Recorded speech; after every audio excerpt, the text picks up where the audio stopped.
Le préfet de région Auvergne-Rhône-Alpes, M. Pascal Maillot, était en visite en Savoie le 12 avril dernier. Une visite qui débutait à Gilly-sur-Isère avec ce site industriel de Poma, un des fleurons de notre économie alpine. Oui, nous sommes heureux d'accueillir le préfet de région en Savoie aujourd'hui. Ici à Poma, à Gilly, c'est évidemment une très belle entreprise, on va dire des Alpes du Nord, puisque son origine c'est le Dauphiné et la Savoie avec le formidable inventeur qui a été le père Pomagelski. Et aujourd'hui, c'est une entreprise internationale implantée dans une centaine de pays qui fait 75% de son chiffre d'affaires à l'exportation, mais qui a 80% de son activité en France.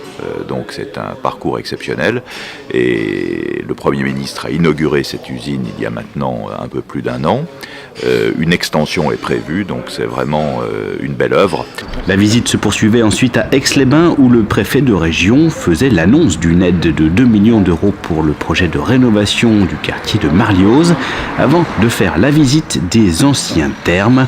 Pour en savoir plus sur le projet de réhabilitation retenu par la ville d'Aix-les-Bains. Bon, merci en même temps d'avoir accepté de reprendre finalement ce bâtiment.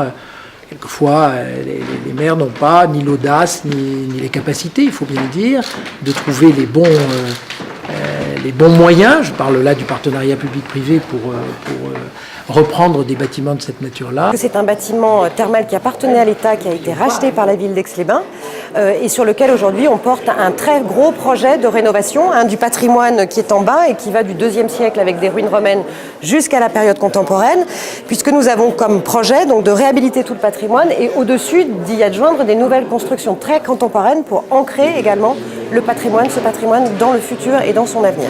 L'État, à l'époque, vers les années 2000, a construit les nouveaux thermes Chevalet qui sont sur le haut de la ville.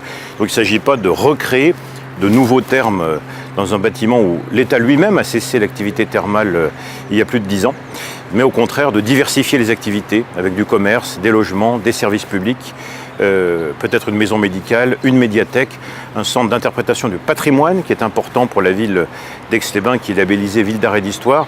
Donc c'est plutôt vers une diversification en n'oubliant jamais que l'enjeu c'est sauver ce patrimoine. Le sauvetage en lui-même du patrimoine représente 50 millions d'euros qu'il faut financer par ces logements. Le projet devrait déboucher sur un permis de construire dans l'année à venir avant lancement des travaux.